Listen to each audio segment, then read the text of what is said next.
Olá, galerinha, tudo bem? Bom, já estamos nós aqui para mais uma aula mais simples hoje, de revisão do nosso conteúdo. Então, a gente vai aproveitar essa aula para relembrar alguns conteúdos já antigos, mas que às vezes é bom a gente recordar assim, para não deixar ele escapar de vez. Então, o assunto da nossa aula de hoje vai ser acentuação.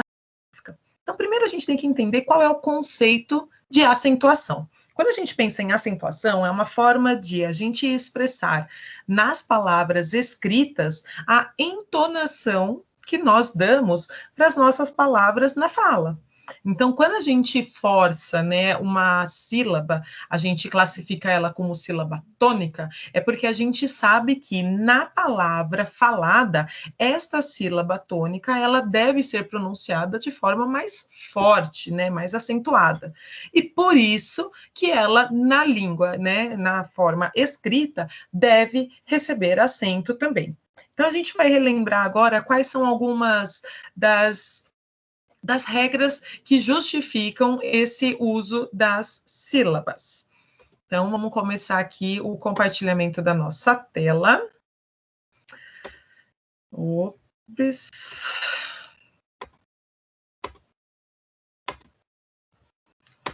Então, aqui, ó, acentuação gráfica. Então, quando a gente pensa, então, nessa ideia de acentuação, a gente tem que conhecer algumas regras. Lembrando que a regra é que a acentuação, ela é a exceção da regra, tá bom? A regra não é não ter acento. Mas, quando foge da regra, existem algumas regras, na verdade, né, que são a fuga da regra básica. E aí, o que a gente fala, olha, por isso que tem regra, ó, só é acentuada nesse caso, tá bom? Então, primeira coisa, vamos relembrar lá o que é a ideia de acentuação. Então, a escrita é a tentativa de imitar a fala. Então, a tonicidade também precisa ser representada na escrita.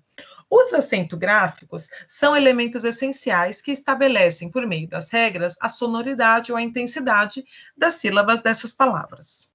A acentuação, então, ela consiste na colocação de um acento, né, que é ortográfico, para indicar uma pronúncia de uma vogal ou marcar uma sílaba tônica de uma palavra. Os nomes dos acentos mais comuns é o acento agudo, que a gente fala que é o grampinho da vovó, né, é o tracinho lá indicado para a direita, o acento grave, que é o tracinho indicado para a esquerda, né? Em língua portuguesa, ele praticamente só é usado para indicação de crase, e o acento circunflexo, que é o tal do chapeuzinho do vovô.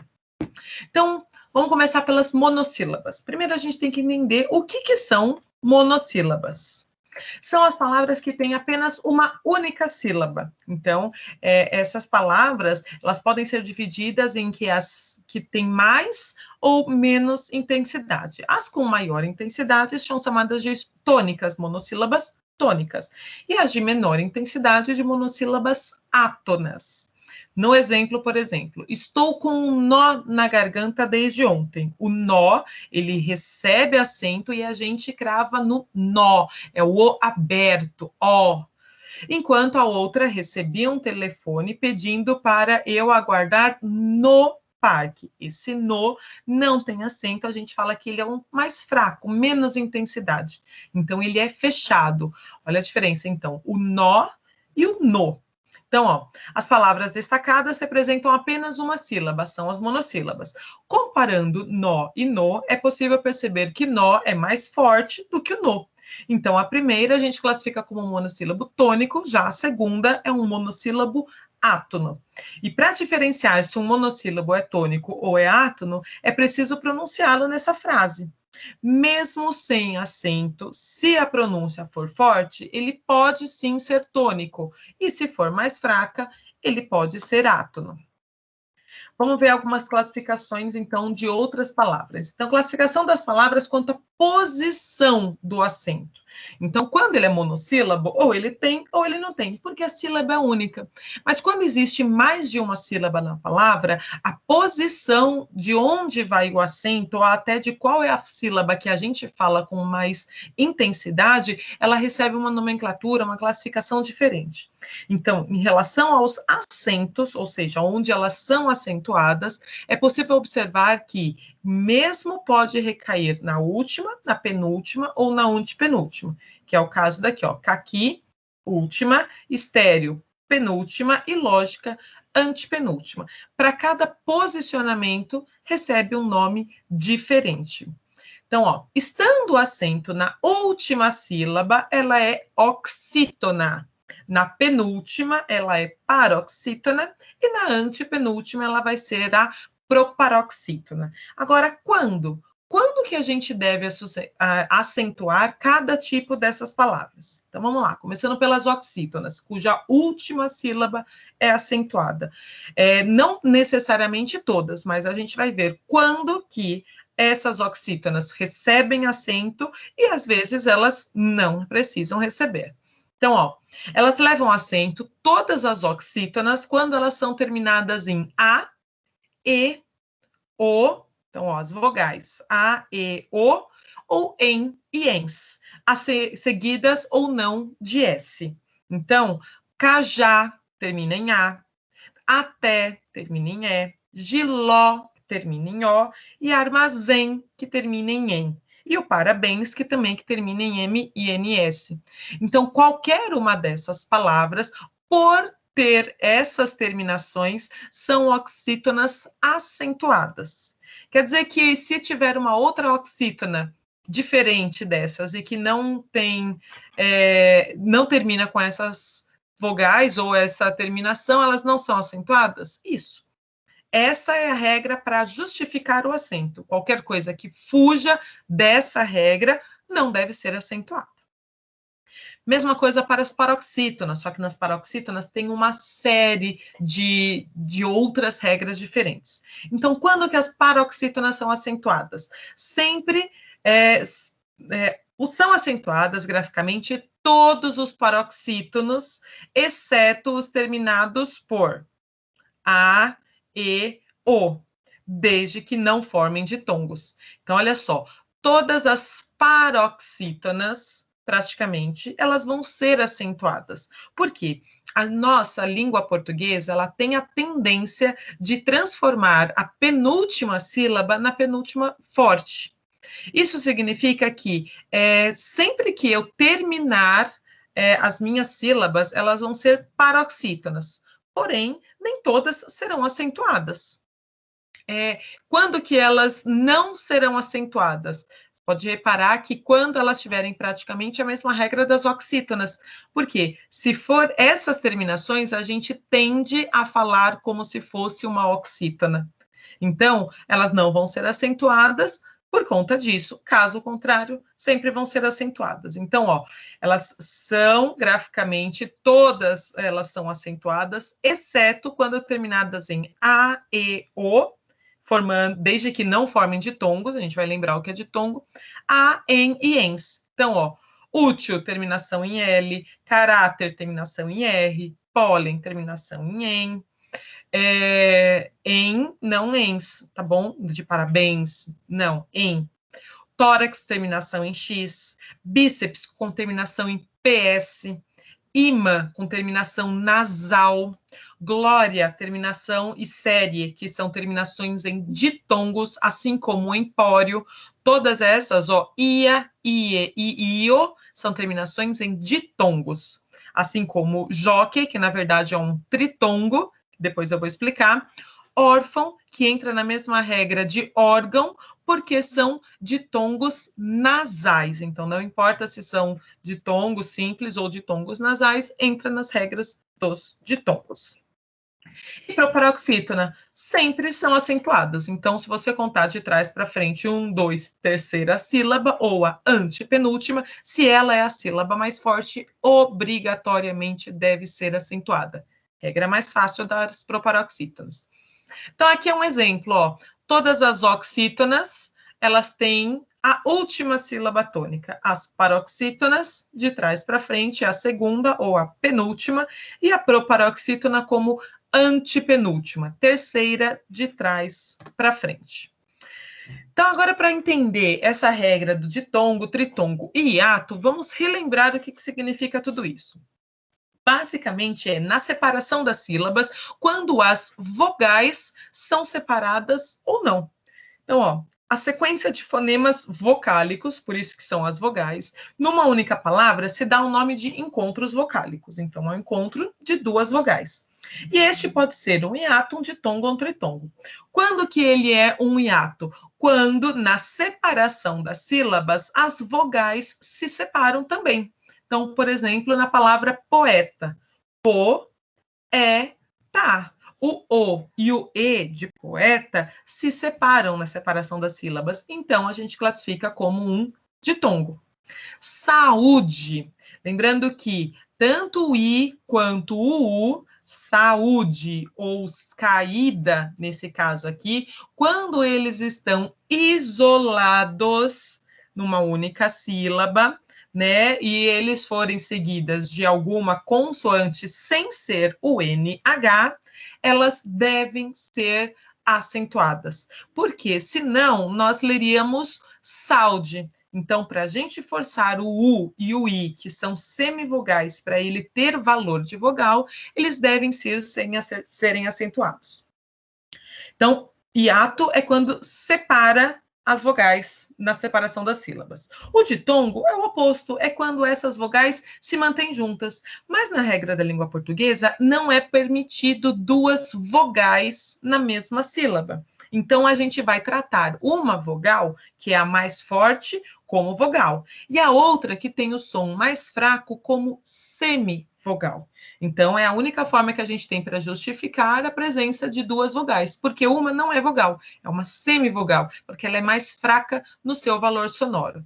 Então, ó, o que é um ditongo? É a sequência de vogal com semivogal. Ela pode ser crescente, né, quando primeiro vem a semivogal e depois a vogal, ou decrescente, quando primeiro vem a vogal e por último a semivogal. Por exemplo, vaidade. Então, o A, I, de vai, não se separam na separação das sílabas. Então, ela se mantém como um ditongo. Cantei. Então, o E e o I também não se separam, se mantém como um ditongo, assim como árduo. Árduo, o de duo, eles também não se separam, por isso se mantém na ideia de ditongo. Dois tons, né? Porque é um de vogal e um de semivogal. E o último é o tritongo. O tritongo, porque vem de três. São algumas regras básicas aqui que a gente coloca. Então, é a sequência de vogal, semivogal, semivogal, vogal e semivogal. Então, como eu só posso ter uma vogal, a do meio sempre vai ser a vogal. E as outras duas, semivogais. Essas semivogais podem ser separadas, formando um hiato e um ditongo, ou um tritongo. Então, por exemplo, iguais. Nesse iguais é um tritongo, porque elas não se separam.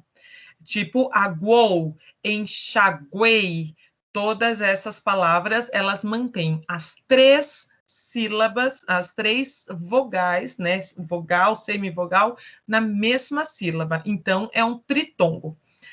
Quando acontece de alguma forma elas se separarem, eu não classifico como tritongo, eu classifico como um hiato, seguidas de um ditongo, que a gente vai ver um pouquinho mais para frente.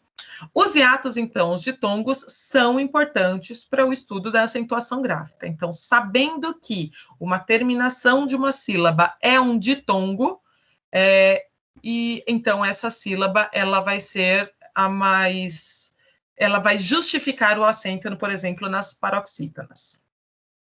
E o acento diferencial? Existem algumas palavras da nossa língua portuguesa que elas têm a mesma grafia, então a gente fala que são palavras homônimas, porém, elas têm sentidos diferentes, e aí, para poder fazer essa diferenciação em seu sentido, elas acabam recebendo um acento. Então, para eu justificar, por exemplo, diferenciar um verbo de um substantivo, eu vou usar o acento, ou até mesmo no verbo, na classificação dos verbos de primeira ou terceira pessoa, existe a necessidade do acento diferencial.